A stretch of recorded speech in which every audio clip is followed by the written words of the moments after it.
네, 2022년 2월 18일 이정훈입니다. 야권 단일화 문제하고 앞으로의 대선 대통령 선거 어떤 예측이라 그럴까 한번 해보겠습니다. 안철수가 완주한다고? 오늘의 제목 부재 야권 단일화 이제부터야. 네, 이렇게 잡았습니다. 내일부터 안철수 후보가 유세를 다시 시작합니다. 유세버스에서 3명의 사망자가 나와서 유세를 중단했었죠. 내일 그는 부인인 김미경 서울대 의대 교수와 함께 서울 중구보건소 선별진료소에서 코로나19 검체 채취를 하는 의료봉사에 나섭니다. 요즘 PCR 검사하게 되면은 면봉으로 콕콕 찌르죠. 저도 몇 번 해봤습니다. 그것을 합니다. 안 후보의 부인 김미경 교수는 지난 13일 날 코로나 오미크론에 걸려서 서울대병원에 입원했었죠. 폐가 안 좋아서 기저질환이 있어서 바로 입원을 했었는데 오미크론 걸리면은 5일이면 다 낫습니다. 거의 무조건이라고 할 정도로 걸린 거는 13일 이전이겠죠. 5일 보태면은 18일 완치됐죠. 폐렴으로 더 커지지 않았으면 일어날 수 있는 거죠. 이 중구보건소는 작년 7월부터 김 교수가 봉사활동 해왔던 곳입니다. 거기서 부인이 다시 퇴원한 걸 들여서 같이 하기로 했습니다. 네. 안 후보가 유세를 재개합니다. 이에 대해서 안 후보는 이렇게 얘기했죠. 이번에 희생된 운전기사 2분 말고요. 손동지, 손씨죠. 손모씨. 손동지가 못다 이룬 꿈 우리가 반드시 이룹시다. 우리 손으로 더 좋은 정권 교체의 봄, 더 좋은 정권 교체의 봄을 만들어 손동지께서 가신 길 따뜻하게 보듬어 줍시다. 저 안철수도 어떠한 풍파에도 굴하지 않고 최선을 다해서 손동지의 뜻을 받들겠습니다. 이렇게 얘기하면서 다시 유세 의지를 밝혔습니다. 이에 대해서 이거를 이준석 국힘당 대표는 안 후보가 돌아가신 분의 유지를 이어받아 완주하겠다라는 것으로 이해를 했습니다. 근데 이거는 좀 과장 해석이죠. 안철수 후보는 더 좋은 정권 교체의 봄을 만들겠다 그랬지 완주하겠다고는 밝힌 적이 없습니다. 유세를 일단 나서는 걸 뿐이죠. 안철수 후보가 제기했던 거는 단일화하자는 제의였지 내가 유세를 중단한다는 제의를 한 적이 없습니다. 그 제의를 하자마자 불상사가 일어나서 중단했던 것뿐이죠. 이렇게 곡해를 하게 되면 깔짝깔짝 곡해를 하게 되면 일을 꼬이게 만들죠. 이준석 씨는 CBS 김현정의 뉴스쇼에서 이런 이야기도 했습니다. 단일화할 경우에는 안 후보가 경기도지사 같은 거를 원할 수 있는데 경기도지사에 출마하려면 우리 당에서 경선을 해야 된다. 이런 아직 얘기한 적도 없는데 이런 소리를 하게 되면 이거는 좀 오바죠. 전략공천을 못하겠다는 건데 지금 국힘당은 최재형 씨를 서울 종로구에 전략공천 했잖아요. 누구는 되고 누구는 안 되나요? 더군다나 단일화까지 했는데 그걸 못 준다. 그것도 웃기는 이야기고. 그리고 대통령 선거에 나섰던 이가 지사를 바라면서 자기 후보를 포기한다는 건 웃기는 얘기 아닌가요? 이런 좀 초삭거림은 없었으면 합니다. 정미경 국민의힘 최고위원이 MBC 김정배의 시선 집중해서 이준석 대표 입 좀 다무세요 그랬습니다. 왜 그러냐 하면 지금 안철수 후보만 보면 안 돼요. 안 후보를 지지하시는 지금 눈에 딱 보이지는 않지만 정말 살아계시는 지지하시는 우리 국민들을 보셔야 돼요. 네, 안 후보 지지자를 봐야지 안철수를 보지 말라는 겁니다. 자, 누구나 다 하는 이야기. 대통령 선거에서 야권에 누가 당선됐다고 합시다. 그 사람이 부닥치는 거는 180석이라는 거대한 여당과 충돌을 합니다. 이 여당을 만약에 안철수 씨가 단일화하지 않고 당선돼서 싸운다면 이길 수가 있나요? 지금 국민의당은 권은희, 이태규, 최연숙 다 비례로 당선된 3명의 국회의원밖에 없습니다. 정의당 6명보다 국회의원이 적어요. 윤석열이 당선되면은 103명의 국회의원이 있지만 그것으로도 민주당 못 이깁니다. 어쨌든 103석하고 3석이라도 합쳐야 되죠. 절박한 상황인데 저렇게 이야기하게 되면 안 되죠. 이 문제는 안철수 씨도 정확하게 13일 날 얘기했습니다. 180석이 넘는 여권을 상대로 100석이 겨우 넘는 지금 야권에서 대통령이 나오면 2년 동안 개혁과 정치 안정을 할 수가 있겠느냐. 그렇게 하고 싶다면 국민들의 전폭적인 지지와 혁신, 지지를 받는 혁신과 압도적인 대선 승리 외에는 방법이 없다고 그랬습니다.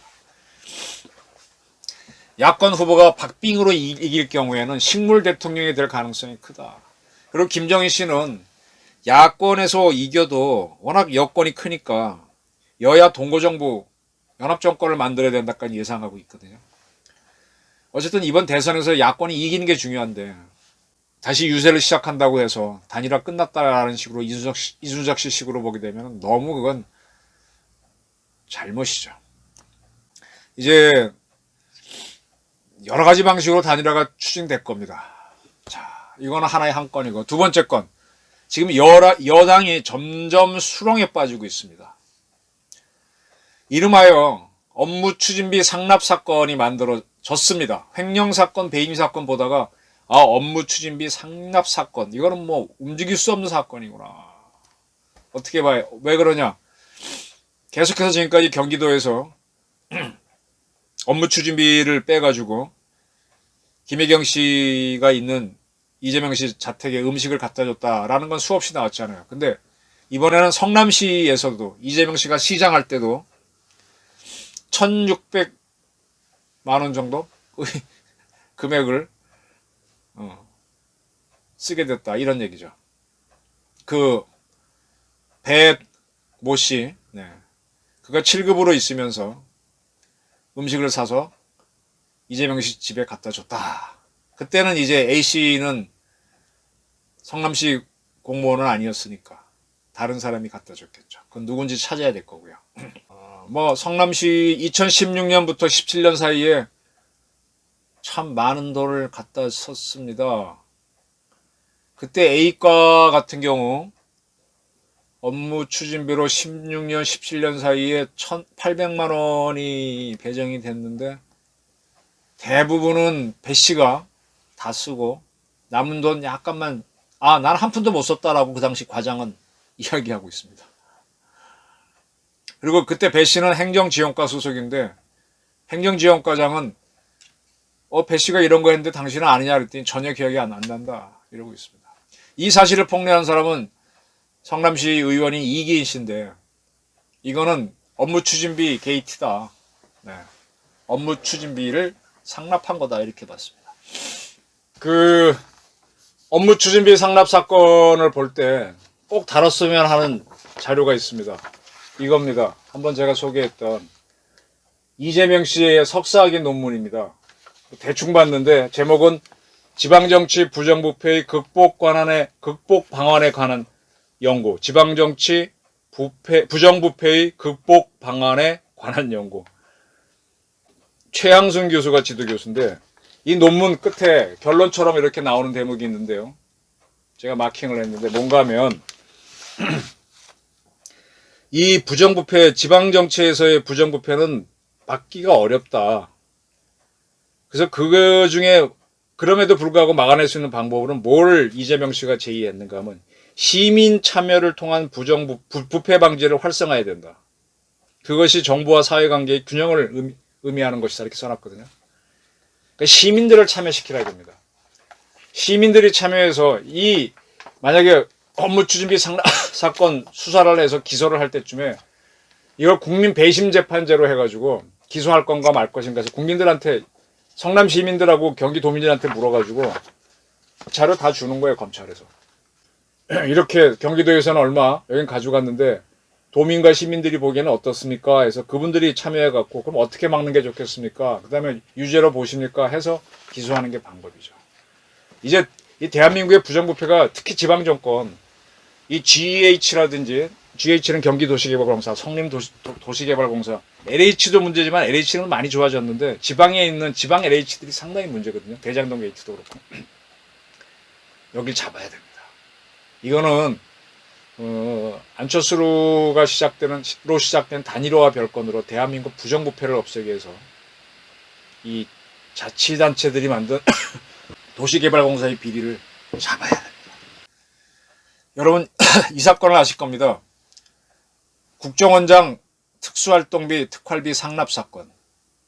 무슨 얘기인가 하면 이명박 정권 때 하고 박근혜 정부 때 국정원장들이 청와대에도 200억 원 정도의 특수활동비가 배정돼 있는데 국정원 몫으로 배정된 특수활동비를 청와대에 상납했다. 이유는 자리 보존을 위해서. 이렇게 해서 원세훈, 남재준, 이병기 또 누굽니까? 그 4명의 전직 국정원장이 구속됐죠. 이거랑 뭐가 다르죠? 업무 추진비 성남시 가까에 가는 돈을 배모 씨가 맘대로 쓰면서 이재명 씨 집에다 음식 갖다 줬으니까 그 가까에서는 상납한 거죠. 이때 국정원은 상납이 아니고 늘 하던 거였다라고 원래 그 돈은 청와대 돈이었다고 설명했지만 뭐 이 돈은 성남시 돈 원래 시장 돈도 아니잖아요. 상납 사건이죠. 이 문재인 정권이 국정원장 특활비 상납 사건을 유죄로 나도록 했기 때문에 이재명 씨 관련 이 사건들은 무조건 문제가 됩니다. 성남시장이 각과의 5개 과에 지시해서 각과의 특수활동비를 이재명 시장 집에 음식을 사서 갖다 주게 했다. 상납했다. 이렇게 되는 거죠. 이렇게 수사가 이루어질 겁니다. 대통령이 되든 말든. 뭐 또 혹시 또 다른 돈을 안 빼는지 그게 더 밝혀지겠죠. 그 또 하나 문제. 지금 잠시 보도가 들어갔는데 이재명 씨 집이 61평짜리 방이 5개입니다. 조금 있으면 이따 그 방에 설계도, 상세도가 나올 겁니다. 바로 옆집을 GH, 경기주택도시공사가 사서 전세로 사가지고 자기 직원들 숙소로 썼다는 겁니다. 이재명 씨는 이 성남시 순회동 뭐 금호 아파트인가 뭐 거기를 97년 분양받아갖고 사는데 바로 그 옆집입니다. 이 경기주택도시공사 GH인데 여기는 2020년 8월부터 2년간 계약해서 그러니까 올해 2월까지죠. 바로 그 옆집을 직원들 4명이 쓰도록 했습니다. 9억 5천만의 전세를 냈는데 저는 이 공공기관에서 자기 직원들 관사라고 할까 이거 만드는 걸 조금 압니다.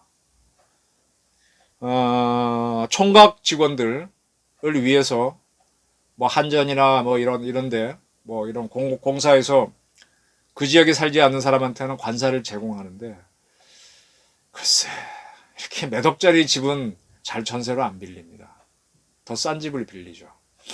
어차피 직원들이 뭐 차로 출퇴근 하면 되는 거니까.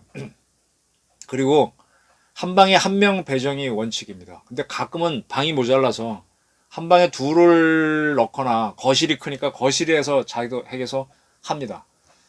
자, 이게 그 61평짜리 아파트 이재명 씨가 살고 있고 바로 그 옆집 GH가 빌린 그 아파트에 설계도라 그러나 이건 뭐라는 거야? 이건데 평면도인데 잘 보십시오. 방이 크고 작은 게 5개 있습니다.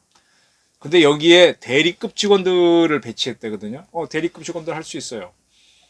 그럼 여기는 5명 정도 자기 합니다. 워낙 61평이 얼마나 큰 집입니까? 여러분 살아보셨습니까? 굉장히 큰 집입니다. 여기 각각 방에 들어가면요.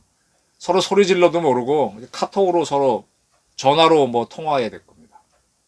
근데 이거를 4명한테 줬다? 대리급 직원? 신입 2명, 대리급 2명, 신입 2명한테? 조금 믿어지지 않아요. 결국은 뭐 GH에서 전체 한 100개 정도의 집을 직원을 위해서 빌렸다. 뭐 그건 맞겠죠. 근데 그 중에 1개는 수상합니다. 그러면 김혜경 씨를 위해서 전달된 샌드위치 32분, 초밥 10인분, 뭐 복집 318만 원어치 이런 거는 이 방에서 누군가가 모여 회동할 때 간 음식일 수도 있죠. 이 부분은 수사를 해야 됩니다. 지금 GH하고 민주당은 딱 잡아떼는데 조사를 해봐야 됩니다. 여기 살았다고 하는 친구들 검찰서 조사해보면 전혀 다른 이야기 나올 수 있습니다. 직원들을 위해서 61평짜리 집을 빌린다. 9억, 10억 가까운 돈을 써서. 경기도 도시개발공사가 간이 붙지 않으면 이렇게 하기 어렵습니다. 그냥 연립주택, 싼 아파트 빌리면 됩니다. 그리고 이 당시 GH 사장은 리틀 이재명으로 불렀던 이헌욱 변호사죠. 이것도 앞으로 비리가 될 수 있다는 얘기입니다. 수사를 해야 된다는 얘기입니다. 자, 이제 민주당은 대통령 선거에서 지게 되면 큰 위기를 맞습니다. 이재명 씨 대장동 게이트, 아까 업무 추진비 상납 사건, 그 다음에 이 GH의 직원 사택이라 그래야 되나? 관살하나. 이거 수상한 사건 조사하게 되면 민주당은 굉장히 곤란해요. 그럼 이재명 씨를 띄어내기 위해서 이재명 씨한테 다 책임 넘기고 뭐 하겠죠. 그리고 이재명 띄어내고 우리는 뭉쳐서 거기 숨어있는 좌파들 386 이런 자들이 민주당 나머지를 숙주 삼아서 살으려고 하겠죠. 이걸 깨지 못하면 이 세력들은 분명히 지금 호남을 다시 숙주로 삼아가지고 2024년에 있는 총선에서 어떻게 하든 180석 언저리를 다시 걷어가지고 힘을 쓰려고 할 겁니다. 이것까지 깨내야 됩니다. 이것까지 깨내려면 이번 대선에서 안철수 씨 말대로 야당은 무조건 대승을 해야 되고 이번 대선에 이어서 6월 1일 벌어지는 지방선거에서 압승을 하고 그리고 2년을 더 가야 됩니다. 그 기간 사이에 가장 큰 악법인 공수처 없애는 법을 아마 없애지 못할 거예요. 부동산 4법 뭐 이재명 씨도 종부세법 뭐 개정하겠다 그랬지만 이재명 씨가 당선되지 않으면 못할 거요. 윤석열 씨가 이기면 이 법 개정 못할지도 몰라요.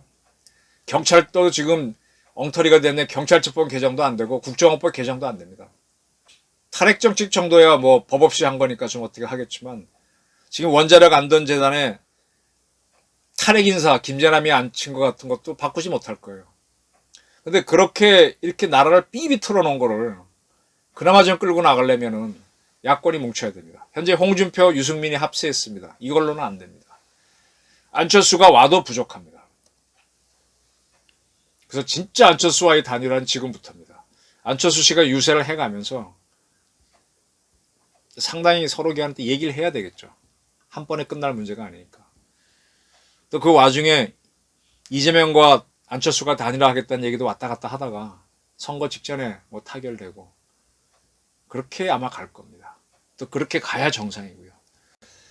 안철수 씨가 세상을 보는 눈이 이렇게 광범위한 사람이 아니에요. 그냥 부인하고 의지하고 가고 부인이 가장 가까운 사람이고 지금 거기 뭐 선대위원장이니 무슨 본부장이니 있는 2명의 국회의원 하나의 그 대학 교수 출신 별로 그렇게 안철수랑 가까운 사람 아닙니다. 그러다 보니까 이분이 세상을 넓게 보지 못해서 가끔은 외골수로 빠져버려요. 고집을 부리는 거죠. 착한 사람이 고집 부리면 좀 힘들잖아요. 세상 많이 아는 사람은 이 고집 부리는 게 상당히 멋있기도 하지만 열등감의 반증이지 않습니까?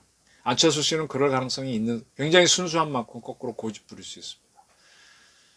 그래서 이준석류의 저런 칭얼거림은 이제 사라지고 조금 형다운 모습으로 천천히 해가면서 그렇게 해야 될 거라고 저는 봅니다. 야권 단일화는 이제부터다. 오늘 이 말씀을 드리고 싶습니다. 네, 감사합니다.